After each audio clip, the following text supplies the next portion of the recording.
সন্ধ্যা প্রায় ঘনিয়ে আসছে। পুকুর পাড়টা খুব নির্জন আর অন্ধকার নেমে আসছে সেখানে। পুকুরের ওপর পাশের জঙ্গল থেকে ভেসে আসছে শিয়ালের হাঁক। দিনের বেলাতে জঙ্গলের গাছপালার জন্য সূর্যের আলো ঠিক মতো পৌঁছায় না পুকুরে, তাই পুকুরের পানি কালো কুচকুচে। ঝিঝি পোকাও ডাকছে। রহমত ছিজ বাজাতে বাজাতে পুকুরের পাশ দিয়ে হেঁটে যাচ্ছিল।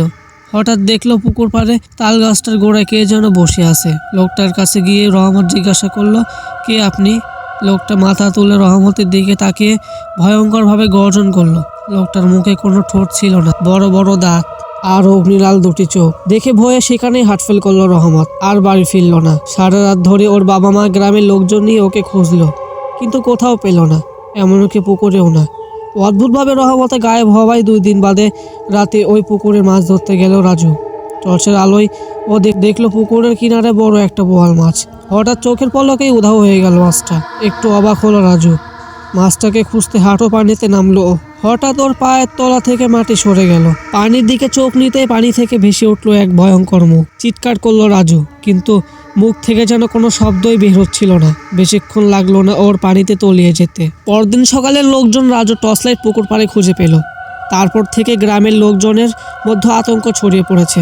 এতদিন লোকজন এই পুকুরটাকে অন্ধপুকুর বলেই জানতো, কারণ এই পুকুরের পানি কালো কুচকুচে আর এই পুকুরের পানি কখনো ছেঁকা যায় না। কিন্তু রাজু নিখোঁজ হওয়ার পর এই পুকুরটাকে সবাই ভূতের পুকুর নামে অবহিত করলো। তারপর কিছুদিন বাদেই শহর থেকে ফিরে আসলেন ফাহিম সাহেব। ফাহিম সাহেবের আসতে একটু রাত হয়ে গেল।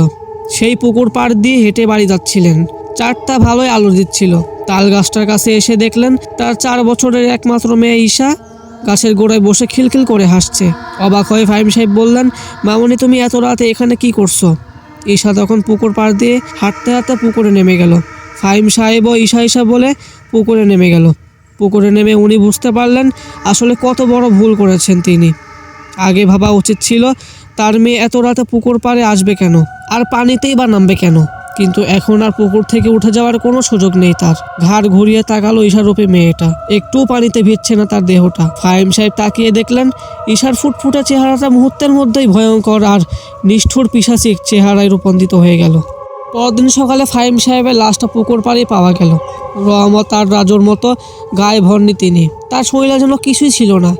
চোখ দুটি উপড়ানো, 2 গালে মাংস নেই, পুরো শরীরে বড় বড় দাঁতের আর নখের ছাপ, হাত পা থেতলানো। বিভৎস লাশটা দেখে গ্রামবাসীরা হয়তো বুঝতে পেরেছে কতটা ভয়ঙ্কর আর নৃশংস অদৃশ্য ভৌতিক শক্তি তা। কিন্তু কেন করছে এসব? কি চাই সে? ফাহিম সাহেবের লাশটাকে এনে বাড়ির উঠানে রাখা হলো। কাকার লাশটা এক নজর দেখে দৌড়ে সেখান থেকে চলে আসলো দীপু। মন খারাপ করে বসে রইল কোড়ে গাছের গোড়ায়। ফাহিম সাহেব দীপুর একমাত্র কাকা। ঢাকা থেকে আসার সময় কিছু না কিছু নিয়ে আসে ওর জন্য। কাকার জন্য খুব কষ্ট লাগছে ওর। মনে মনে প্রতিশোধের জন্য দিশেহারা হয়ে যায় দীপু। কিন্তু গ্রামের সবচেয়ে বোকা আর গাধা ছেলেটা হলো দীপু। কখন ওর দ্বারা কিছু হয় না। ও সবার সাথে মিশতে চায়, কিন্তু কেউ ওর সাথে মিশে না। গ্রামের কোনো কাজে ওকে কেউ ডাকে না। ওর বাবা মাও ওর উপর বিরক্ত, তাই সবসময় মন মরা হয়ে বসে থাকে ও। কিন্তু আজও দৃঢ় প্রতিজ্ঞাবোধ। গ্রামবাসীর এই দুর্দিনে ও জীবন দিয়েও হলেও কিছু করবে। সন্ধ্যা নেমে এলো গ্রাম জুড়ে। পাখিরা যার যার নিরে ফিরে যাচ্ছে। ঘরে ঘরে সন্ধ্যা প্রদীপ জ্বলে উঠল। পুকুরের চারপাশে অন্ধকার। দীপু হাঁটতে হাঁটতে পুকুরের পাড় দিয়ে আসলো। নীরবে এসে দাঁড়ালো পুকুর পাড়ে। ঝিঝি পোকার ডাক ছাড়া আর কিছুই শোনা যাচ্ছে না। চাঁদের আলোটা পুকুরের পানিতে হালকা ঢয়ে কাঁপছে। হঠাৎ দীপুর দেখলো তাল গাছের গোড়ায় একটা গরু এখানে ঘাস খাচ্ছে। সামনে এগিয়ে গেল দীপু। কাছাকাছি আসতেই দেখলো এটা গরু নয়, ছোট কালো একটা বিড়াল। চোখ দুটো জল জল করছে ওটার। আরও অবাক হলো দীপু, গরুটা বিড়াল হলো কি করে? বিড়ালটা ওর দিকে তাকিয়ে পুকুরে লাফ দিল। পানির ওপর কিছু দূর হেঁটে অদৃশ্য হয়ে গেল বিড়ালটা। হালকা আলো জ্বলে উঠলো দীপুর হাতে ঝুলানো তাবিজটাতে। বুঝতে পারলো তাবিজের গুণেই বেঁচে আছে এই যাত্রায়। মনে পড়ে গেল তাবিজটা দেওয়ার সময় সাধু বাবা বলেছিলেন এই তাবিজটা তোমাকে সব বিপদ থেকে বাঁচাবে। হাঁটতে হাঁটতে আবার চলে আসলো দীপু। শুয়ে শুয়ে ভাবলো কাল আবার সাধু বাবার কাছে যাবে ও। গভীর রাত। চুপি চুপি একটা চোর আকবর আলীর বাড়িতে শিং কেটে ঢুকলো। টের পেল আকবর আলী। চোর চোর বলে চেঁচাতে লাগলো উনি। ঘর থেকে বের হয়ে চোরটা সোজা পুকুরের দিকে দৌড় দিল। আকবর আলীও চোরের পিছনে দৌড় দিল, কিন্তু পুকুর পাড় গেলেন না তিনি। চোরটা দৌড় দিয়ে পুকুরে ঝাঁপ দিল। ভাবলো পুকুরটা সাঁতরে পার হয়ে জঙ্গল দিয়ে পালিয়ে যাবে, কিন্তু বুঝতে পারেনি পুকুরে ঝাঁপ দেওয়া থেকে আকবর আলীর হাতে ধরা পড়ে ভালো ছিল। 20 মিনিট ধরে সাঁতরিয়েও ছোট পুকুরটা পার হতে পারছে না। যতই সামনের দিকে যাচ্ছে পুকুরটা ততই বড় হচ্ছে। ঠিক তখনই ভেসে উঠল ভয়ঙ্কর সেই বীভৎস মেয়েটার চেহারা। পরের দিন সকালে চোরের নিথর দেহটা পাওয়া গেল পুকুর পাড়ে। পুরো শরীরে নখ আর দাঁতের দাগ। লাশটা দেখে বোঝা যায় কতটা কষ্ট দিয়ে মেরেছে লোকটাকে। খুব মায়া লাগলো দীপুর, চোখের কোণে জল চলে আসলো। এ নিয়ে 4টা তরতাজা প্রাণ নিল পুকুরটা।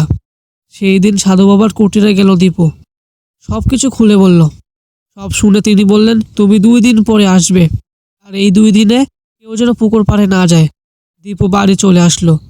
সেদিন বিকালে দীপুর সাথে দেখা হলো ওর বন্ধু মিঠুর। ওকে দেখে মিঠু বলল, কিরে বলদ, তোকে তো আর দেখাই যায় না, কই থাকিস? একটু কষ্ট পেল দীপু, তবে কষ্টটা লুকিয়ে হেসে বলল, দোস্ত আমি তো বাড়িতে থাকি, তুই এখন কই যাস? মিঠু বলল, একটু মহুয়ার সাথে দেখা করতে। দীপু বলল, যেখানে যাস যা, কিন্তু পুকুর ঘাটে যাস না বন্ধু। মিঠু হেসে বলল, আরে গাধা, পুকুর পাড়ে যাব কেন? তুই জ্ঞান না দিয়ে ভাগ এখান থেকে। দীপু চলে গেল। সন্ধ্যার পর মিঠু মহুয়ার বাড়ির পিছনে আম গাছের নিচে অপেক্ষা করছিল। কিছুক্ষণ বাদে মহুয়া আসলো। মিঠু মহুয়ার দিকে তাকিয়ে তো অবাক, এত সুন্দর লাগছে মহুয়াকে, দেখে চোখ ফেরাতে পারল না। 1 বছর ধরে মহুয়াকে দেখেও অথচ মন ভরছে না তার। মনে হলো আজই মহুয়াকে দেখছে। ইশারায় মহুয়া মিঠুকে ওর পিছনে পিছনে আসতে বলল। ওর পিছন পিছন হাঁটতে লাগলো মিঠু। মহুয়া মিঠুকে পুকুর পাড়ের দিকে নিয়ে যেতে লাগলো।